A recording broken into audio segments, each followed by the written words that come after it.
اللہ تبارک و تعالی نے کلام مقدس کے ان آیات مبارکہ میں حضرت سیدنا آدم علیہ السلام کا قصہ بیان فرمایا ہے۔ یاد رکھیں کہ قرآن پاک میں اللہ تبارک و تعالی نے 25 انبیاء علیہم السلام کا نام لے کے ذکر فرمایا ہے۔ باقی جتنے انبیاء ہیں ان کا اجمالی ذکر ہے۔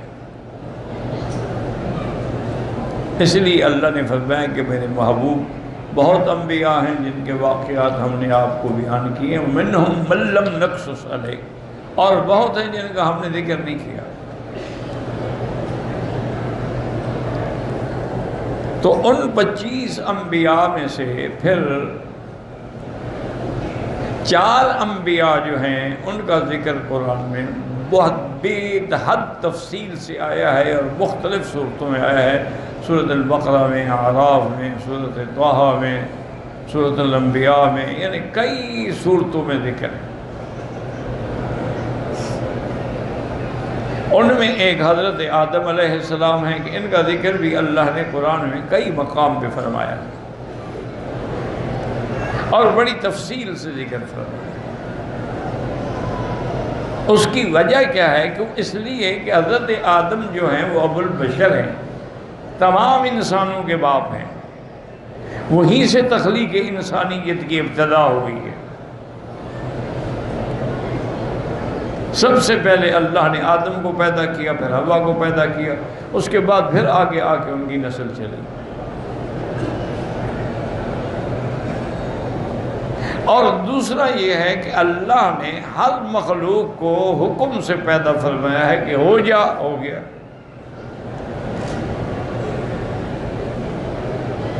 اور اللہ نے بعض کام جو ہیں وہ ملائکہ کے ذریعے فرمائے ہیں، ملائکہ کو حکم دیا کہ اس کا روح قبض کر لو، نے جا کے قبض کر لیا۔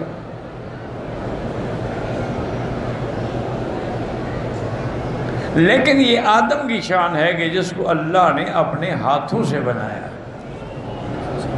اللہ کے ہاتھ ہیں، ہمارا ایمان ہے، لیکن جیسے اس کی شان کو زیبا ہے، کما یلیق بشانہ۔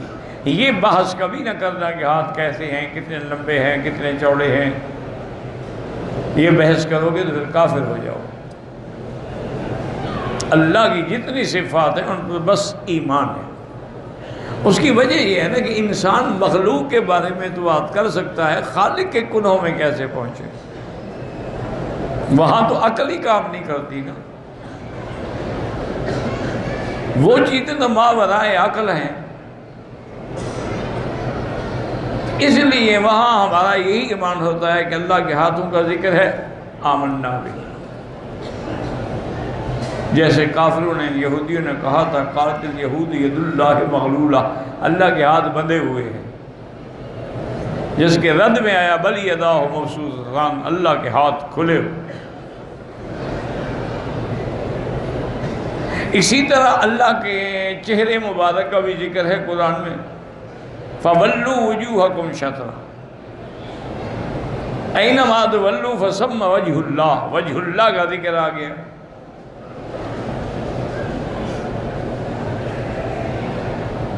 اسی طریقے سے اللہ تبارک و تعالیٰ کے صفات میں اللہ کے آنکھوں کا بھی ذکر ہے۔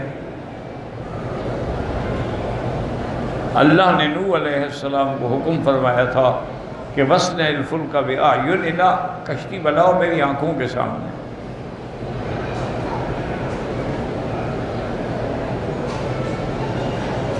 اسی طرح اللہ تبارک و تعالیٰ کے قرآن میں ساق کا بھی ذکر ہے کہ قیامت کے دن یوم یکشف عن ساق، جب آپ اپنی پنڈلی مبارک سے کپڑا ہٹائیں گے، پردہ ہٹائیں گے۔ اللہ تعالیٰ کے نزول کا بھی ذکر ہے کہ اللہ عرش سے نزول فرماتے ہیں آسمان دنیا پر۔ اور یہ بھی قرآن میں بھی ہے، حدیث میں بھی، قیامت والے دن اللہ اس سرزمین پہ تشریف لائیں گے تاکہ لوگوں کے درمیان میں عدل ہو۔ جاء ربک والملائکۃ صفا صفا، وَأَشْرَقَتِ الْأَرْضُ بِنُورِ رَبِّهَا وَوُضِعَ الْكِتَابُ. تو یہ بھی قرآن میں ذکر ہے. تو بہرحال ایک موٹی بات یاد رکھ لیں، انشاءاللہ ایمان سلامت رہے گا، کسی دھوکے میں نہیں پڑو گے کہ اس کو علماء نے، مفسرین نے، محدثین نے، سلف صالحین نے، اولیاء اللہ نے ان کلموں میں کہا ہے کہ نحن نؤمن باسمائہ و صفاتہ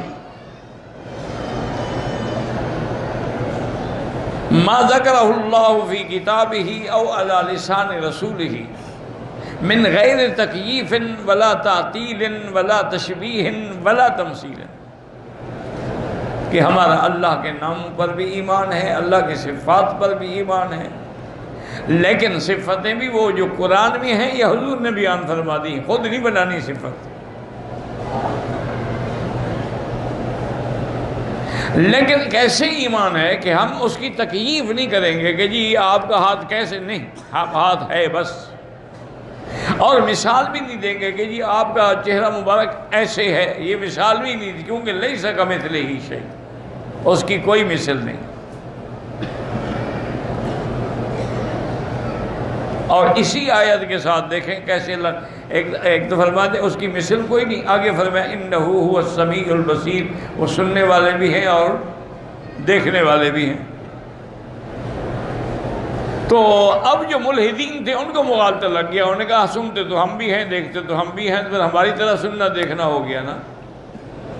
اللہ بھی سنتا ہے، ہم بھی سنتے ہیں، اللہ بھی دیکھتا ہے، ہم بھی دیکھتے ہیں.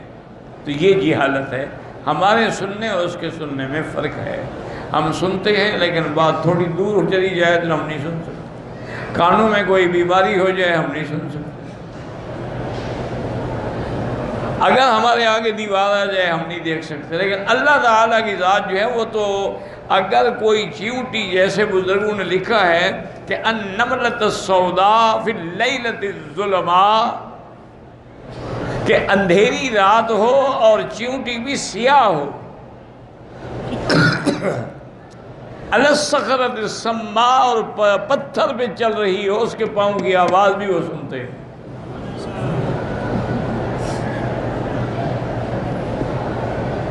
اسی طرح اللہ تبارک و تعالیٰ کے سامنے کوئی چیز رکاوٹ نہیں بن سکتی ہے کہ اگر یونس مچھلی کے پیٹ میں ہے تو اللہ دیکھ رہے ہیں، سن بھی رہے ہیں کہ ہمیں پکار رہے ہیں لا الہ الا انت سبحانک انی کنت من الظالمین.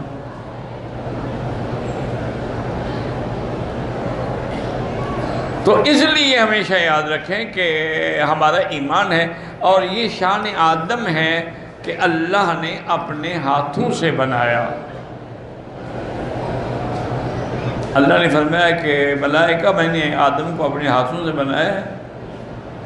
فَإِذَا نَفَخْتُ فِيهِ مِن رُوحِي، جب اس میں میں روح پھونکوں، پھر اس کے بعد تم نے آدم کو سجدہ کرنا ہے.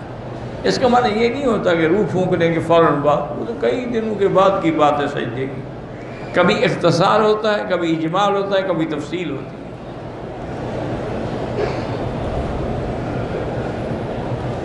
اب جب اللہ تبارک و تعالیٰ نے آدم علیہ السلام کو بنایا تو آدم علیہ السلام کا اس زمانے میں آسمانوں میں تخلیق جو ہے تقریباً آپ کا قد مبارک جو ہے وہ 60 ہاتھ کے برابر تھا.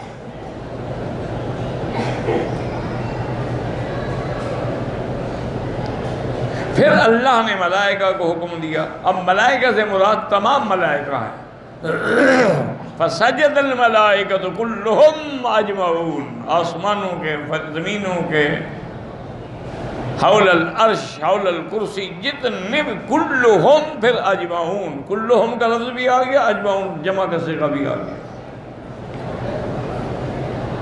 تمام ملائکہ نے سجدہ کیا. صرف سجدے سے انکار کس نے کیا؟ الا ابلیس. ابلیس نے نہیں سجدہ، ابا، انہوں نے کہا میں نہیں کرتا. اس لیے علماء نے لکھا ہے کہ اگر جو یعنی اتنا بڑا عابد زاہد تھا کہ ملأ اعلیٰ میں ملائکہ کے ساتھ رہتا تھا، بدبخت، لیکن تیرے ابے کو سجدہ نہ کیا تو ملعون بن گیا، اور تو خدا کو سجدہ نہ کرے تو مسلمان رہے گا. اس نے تو آدم کو سجدہ نہیں کیا نا، خدا کے سجدے کا انکار تو نہیں کیا۔ تو اگر وہ اللہ کے حکم پر تیرے ابا کو سجدہ نہ کرے وہ تو بن جائے ملعون، اور تم خود خدا کو سجدہ نہ کرو۔ صبح کو نیند نہیں کھلتی جی، ظہر عصر کو مشغول ہوتے ہیں، بعد رات کو آتے ہیں تھکے ہوئے ہوتے ہیں، ہمت نہیں ہوتی نماز پڑھنے کی۔ اس کو روٹی کھانے کی ہمت ہوتی ہے، دفتر میں جانے کی ہمت ہوتی ہے، ڈیوٹی کرنے کی ہمت ہوتی ہے، لیکن نماز کی ہمت۔ وجہ کیا ہے؟ منافق ہے کہ منافقوں کو ہمت نہیں ہوتی۔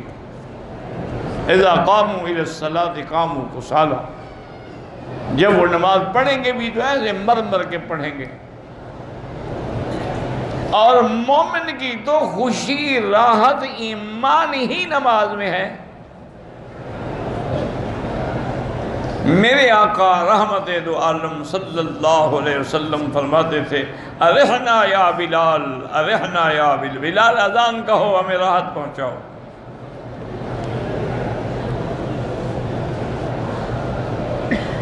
تو ان کی تو مومن کی تو راحت نماز میں ہے۔ تو اب ابلیس نے جو سجدہ نہ کیا، اب اس کے بعد علماء اس کا ایک جواب یہ کہتے ہیں کہ جی حکم تو ملائکہ کو تھا، ابلیس کو تو نہیں تھا نا۔ لیکن اس کے دو جواب ہیں، یا ایک جواب تو یہ دیتے ہیں کہ چونکہ ملائکہ کے ساتھ رہتا تھا تو جب بڑے کو سجدہ حکم ہو تو چھوٹے کو تو خود بخود ہو جاتا ہے۔ جب استاد کسی کے لیے کھڑا ہو جائے تو شاگرد تو خود بخود ہی کھڑا ہوگا نا۔ تو جب ملائکہ سجدہ کر رہے تھے اس کو، لیکن اصل حکم وہی ہے جو قرآن میں ہے کہ اللہ نے خود فرمایا کہ ما منعک ان تسجد اذ امرتک، کہ ابلیس ہم نے جب تمہیں حکم دیا تو تم نے سجدہ کیوں نہیں کیا؟ مانا اس کو بھی حکم تھا۔ اب اس نے آگے اپنا عقل لڑایا، جو اللہ رسول کے مقابلے پہ عقل لڑائے نا پھر وہ ابلیس بن جاتا ہے۔ اللہ نے کہہ دیا بات ختم ہو گئی، اللہ کے رسول نے فرما دیا بات ختم ہو گئی، اللہ کے نبی نے فرمایا عذاب قبر ہوتا ہے، جی کیسے ہوتا ہے؟ تمہارے عقل کیا تعلق ہے اس بات سے؟ جب مرو گے سمجھ آ جائے گا انشاءاللہ۔ تو عقل، ابلیس نے بھی عقل لڑایا نا دلائل کے ساتھ کہ انا خیر منہ خلقتنی من نار وخلقتہ من طین، دلائل دیے یا اللہ میں آدم سے بہتر ہوں، آپ نے اس کو مٹی سے پیدا کیا ہے، مٹی کا کام جھکنا ہے، مٹی کا کام نیچے رہنا ہے، میں تو آگ سے پیدا، آگ کا کام روشن کرنا ہے، آگ کا کام اوپر اٹھنا ہے، اور پھر ساری دنیا کے کام آگ سے چلیں گے، مٹی سے تھوڑے چلیں گے۔ آج دیکھیں نا ہوائی جہاز ہیں، بحری جہاز ہیں، کوئی چیز چلتی ہے سب بجلی سے چل رہی ہے، آگ سے چل رہی ہے نا، سٹیم بنے گا تو چلے گی نا۔ لیکن اس بدبخت کو پتہ نہیں تھا تمہارا کام حکم کی تعمیل ہے، تمہارا کام عقل لڑانا نہیں، اور اگر تم عقل بھی لڑاؤ تو اللہ نے مٹی میں ایسی طاقت رکھی ہے کہ مٹی کو آگ میں ڈالو تو آگ بجھ جاتی۔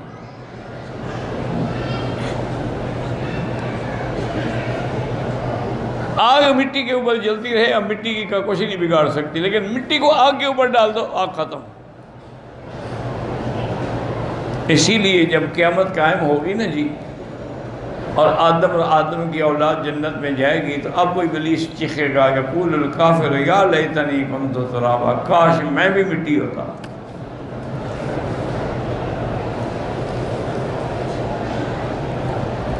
تو اللہ تبارک و تعالیٰ نے یہاں فرمایا تو ایک تو آدم علیہ السلام کا قصہ اور دوسرا موسیٰ علیہ السلام کا قصہ اللہ نے کئی صورتوں میں بیان فرمایا، یاد رکھو۔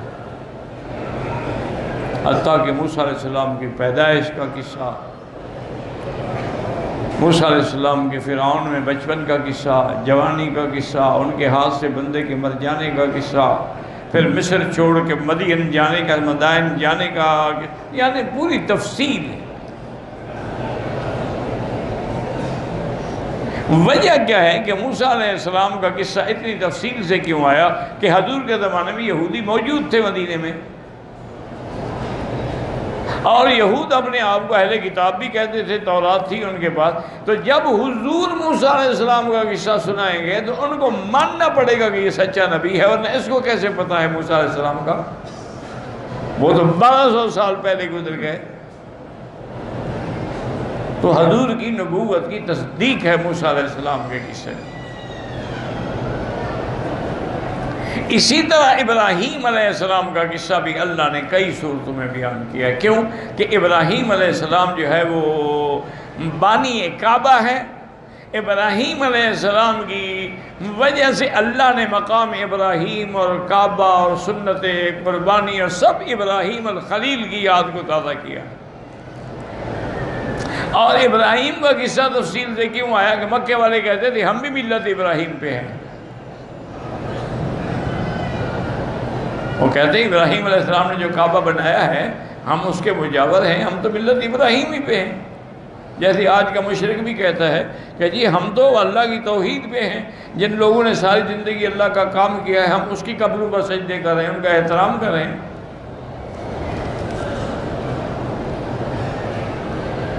اس لیے اللہ نے ابراہیم کا قصہ بھی بیان کر دیا تاکہ ما کان ابراہیم یہودیا ولا نصرانیا ولکن کان حنیفا مسلما وما کان من المشرکین۔ نہ یہودیت نہ نصرانیت نہ شرک، ابراہیم تو شرک سے پاک۔ عیسیٰ علیہ السلام کا قصہ بھی اللہ نے بڑی تفصیل سے بیان کیا ہے۔ ان کی پیدائش کا قصہ، ان کی والدہ بی بی مریم کا قصہ، ان کی نانی امرات عمران کا قصہ، پھر ان کے معجزات کا قصہ، پھر ان کا رفع الی السماء کا قصہ، یعنی بڑی تفصیل ہے۔ وجہ کیا ہے کہ نصارہ بھی موجود تھے حضور کے زمانے میں،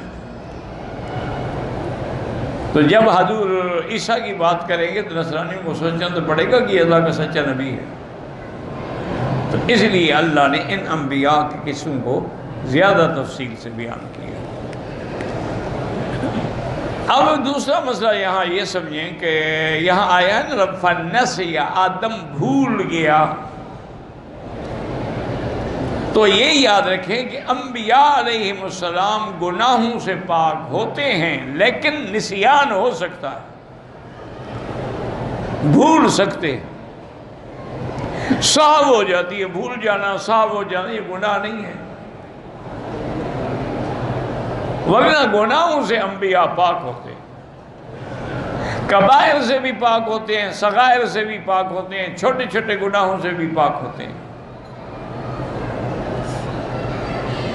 بھول جانا جو ہے وہ جیسے کہ حضور نے فرمایا نسی آدم و نسی ذریت ہو، جب ابا بھول گیا تو آگے اولاد نے بھی تو بھولنا ہے، وہ باپ والی صفتیں تو اولاد میں آتی ہیں نا۔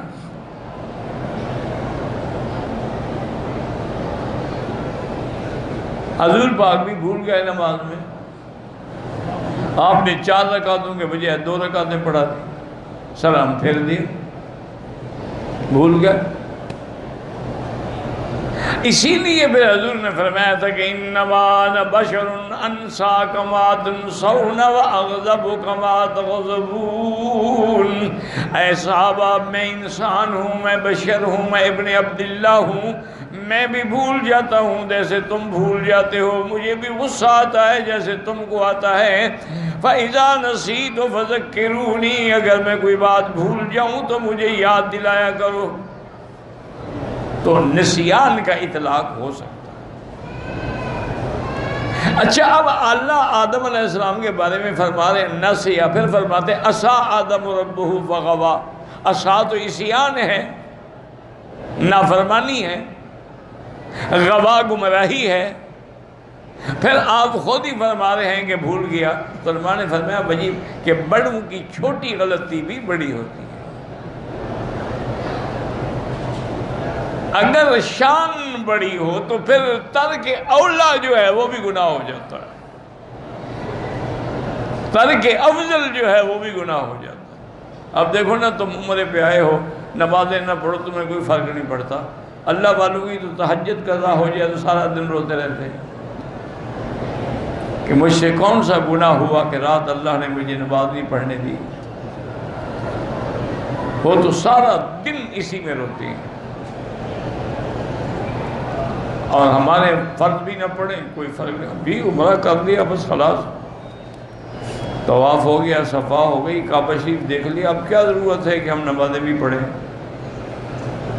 لیکن ایک مسئلہ سمجھ لو کہ اگر آدمی ایک فرض نماز عمدن چھوڑ دے تو اس کو عمرے کرنے کی کوئی ضرورت نہیں ہے، کوئی فائدہ نہیں، اس سے بہتر ہے کہ وہ عمرہ نہ کرے۔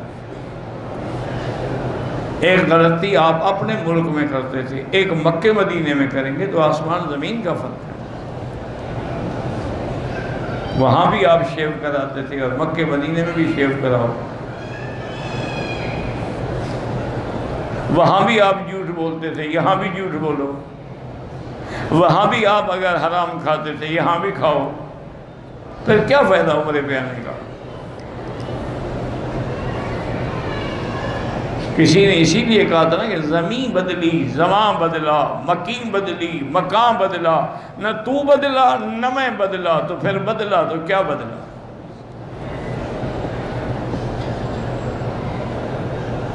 اس لیے یاد رکھو اگر عمرے کے بعد تیرے اندر تبدیلی نہیں آئی تو سمجھ لو کہ عمرہ قبول نہیں ہوا۔ تو اس لیے آدم علیہ السلام کو جب اللہ عتاب تھا تو کہا نافرمانی کی، جب رحم فرمایا تو کہا بھول گئے، ہم نے بھی اس کو معاف کر دیا۔ پھر درخواست بھی خود بنا کے دے دی کہ یہ درخواست کرو تو ہم بخش دیں گے، ربنا ظلمنا انفسنا، مانگنا بھی سکھا دیا، جب بخشنے پہ آتے ہیں نا مانگنا بھی خود سکھا دیا۔ اس لیے بزرگ کہتے ہیں کہ اللہ ہمیں تو مانگنا بھی نہیں آتا، بغیر مانگے عطا فرما دے۔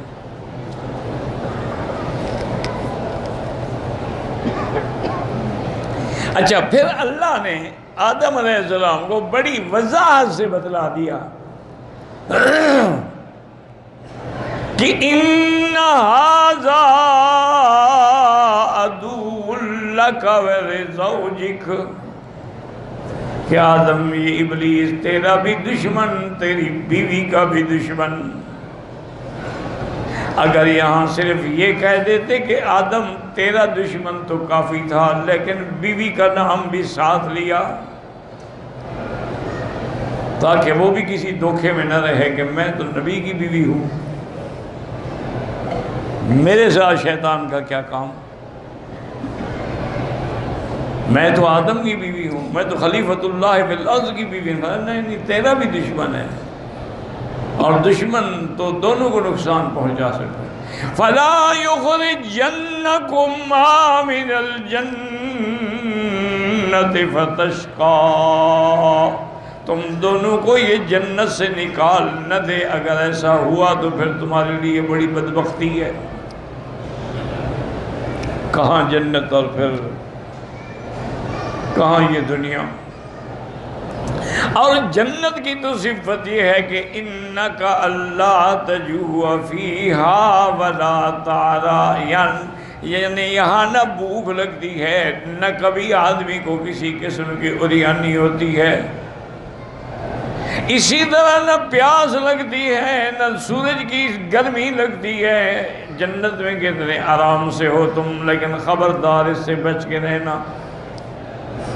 یہاں ذکر نہیں ہے، لیکن دوسری جگہ اللہ نے فرما دیا کہ فَلَا تَقْرَبَا هَذِهِ الشَّجَرَةَ، کھاؤ پیو، جو چاہو کھاؤ، لیکن اس درخت کے قریب نہ جانا، تاکہ امتحان بھی ہو جائے، ورنہ اللہ اس درخت کو دیکھنے ہی نہ دیتے آدم کو، نظر ہی نہ آتا، پھر کیا ہوتا؟ امتحان تو یہی تھا کہ درخت سامنے ہے لیکن نہ کھاؤ۔ امتحان تو یہی ہے کہ بڑی خوبصورت چہرے والی عورتیں سامنے ہیں لیکن نظر جھکا لو، ہو ہی نہ تو پھر تو ہر کوئی ولی ہے نا جی۔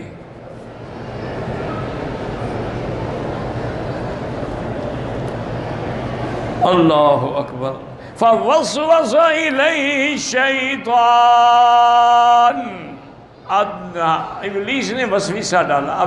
اب لوگوں نے بڑی بڑی کتابیں لکھی ہیں جی، وہ سانپ کی شکل میں اندر آ گیا، کسی نے کچھ کہا، کسی نے کہا وہ جنت کے دروازے پہ کھڑا ہو گیا، وہ تیرا دروازہ تھا کہ وہ لاک ٹوٹ گیا۔ وہ تو اللہ کے دروازے ہیں، اللہ کے بندے۔ بات یہ ہے کہ وسوسہ ایک ایسی بری بلا ہے۔ اب دیکھو نا، تم نماز پڑھ رہے ہو، تمہارے دل میں وسوسہ آ رہا ہے، گھر کا آ رہا ہے، کسی کا، تو کیا وہ تمہارے ساتھ ہے؟ وسوسہ نماز پڑھ رہا ہے اور فکر کر رہا ہے کہ یار میرے کاروبار کا کیا ہوا، دکان کا کیا ہوا، پتہ نہیں آج ملازم نے وقت پہ دکان کھولی نہ کھولی، کہاں دکان کہاں ملازم۔ وسوسہ تمہیں یہاں مکے میں آ رہا ہے، تو وسوسہ دور سے بھی آتا ہے، اس کے لیے سانپ بننے کی کوئی ضرورت نہیں۔ وسوسہ کیا ڈالا، یاد رکھو کہ عالم کو علم کا وسوسہ ڈال کے مارتا ہے کہ ہاں تم بڑے عالم ہو، بس وہ مر گیا۔ تمہارے جیسا تو خطیب ہی کوئی نہیں، خطیب العصر ہو اور خطیب الدہر ہو اور علامۃ الفلان ہو، پر نتیجہ یہ ہے کہ وہ علم کے تکبر میں مارا گیا۔ اولیاء اللہ کو ان کی ولایت کے دھوکے میں مارے، وہ جی کمال ہے، تمہارے ہاتھ میں تو سب کچھ ہے، جو چاہو کر دو۔ اس لیے آدم کو بھی اسی میں مارا کہ جس جنت کی تعریف یہ سن چکا ہے نا، تو اسی جنت کا اس کو شوق دلاؤ، تب یہ دھوکے میں آئے گا۔ قال یا آدم هل ادلک علی شجرۃ الخلد وملک لا یبلی۔ آدم میں تمہیں ایک ایسا درخت نہ بتاؤں کہ جس درخت کے کھانے سے تم ہمیشہ جنت میں رہو اور ایسا اقتدار ملے جو کبھی ختم نہ ہو۔ اب آدم جنت کے دھوکے میں آ رہا ہے نا کہ تم ہمیشہ یہیں رہو گے۔ آدم علیہ السلام نے بھی بات مان لی، یہی ہے وہ نسیا، بھول گئے کہ اللہ نے تو مجھے منع کیا تھا کہ اس کی بات نہیں ماننی، درخت کا کوئی چیز نہیں چکھنی۔ فَأَكَلَا مِنْهَا فَبَدَتْ لَهُمَا سَوْآتُهُمَا فَأَكَلَا، دونوں نے کھایا، یہ نہیں کہ اکیلا آدم نے، آدم نے بھی کھایا اور بی بی حوا نے بھی کھایا۔ اس کی فوری سزا کیا ہوئی تھی؟ فَبَدَتْ لَهُمَا سَوْآتُهُمَا، ان دونوں کی اپنے ایک دوسرے کے سامنے شرمگاہیں کھل گئیں، کپڑے اتر گئے۔ یہ سب سے بڑی سزا ہے نا کہ کسی کا کپڑا اتر جائے۔ دیکھا نہیں آج کل بھی مجرموں کو جب سزا دیتے ہیں تو کہتے ہیں کپڑے اتر اس کے۔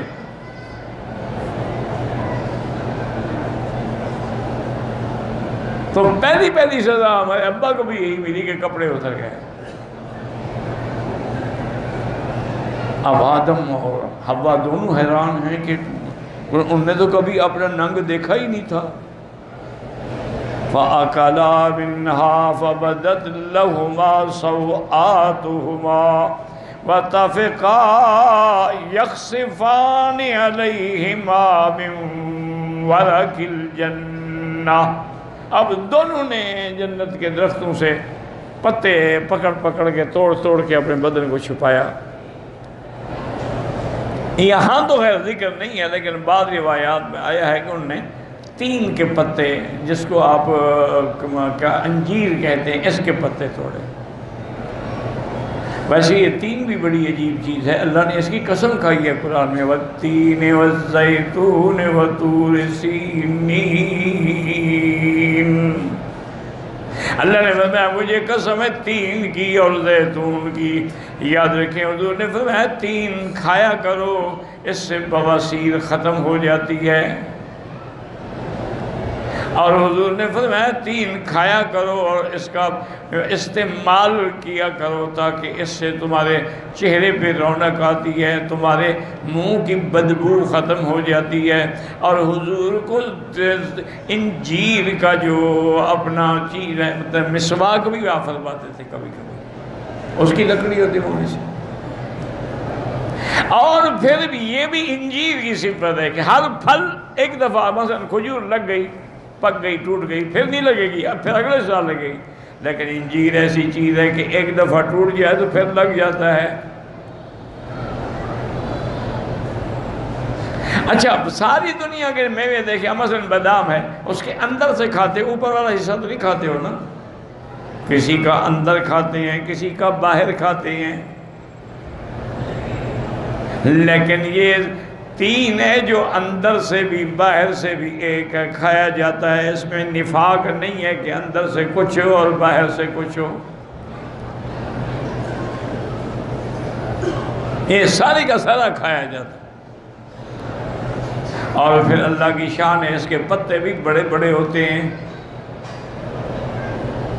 بہرحال قرآن نے نام نہیں لیا، لیکن بہرحال وہ جنت۔ ایک دفعہ ایک روایت میں آتا ہے، کسی آدمی نے اہدیٰ الی رسول اللہ صلی اللہ علیہ وسلم، ایک ٹوکری جو تھی نا وہ انجیر کی بھری ہوئی ہدیہ بھیجی، تو حضور نے فرمایا کہ اگر میں کہتا نا کہ یہ جنت کا پھل ہے تو کہہ رہے واقعی، کیونکہ اس کے اندر کوئی گٹھلی نہیں ہے، جنت کے پھل میں گٹھلیاں نہیں ہوں گی کہ پہلے گٹھلی نکالو پھر کھاؤ،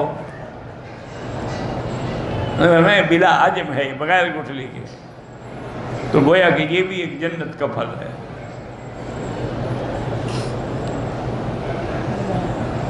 تو اب جناب یہ ہوا کہ وَأَسَىٰ، اب آ گیا وَأَسَىٰ آدَمُ رَبَّهُ فَغَوَىٰ، بھٹک گئے، غلطی ہو گئی، لیکن پھر جب راضی ہو گیا رب فرماتے ہیں ثُمَّ اجْتَبَاهُ رَبُّهُ، اللہ نے چن لیا، پھر ان کی توبہ بھی قبول کر لی اور ہدایت کے راستے پہ بھی بھیج دیا۔ جب راضی ہوتے ہیں سب کو غلطیاں معاف ہو جاتی ہیں۔ دعا کریں اللہ ہم سے بھی راضی ہو جائے۔ اچھا ایک من مکہ حبیبی نور سطع المدینہ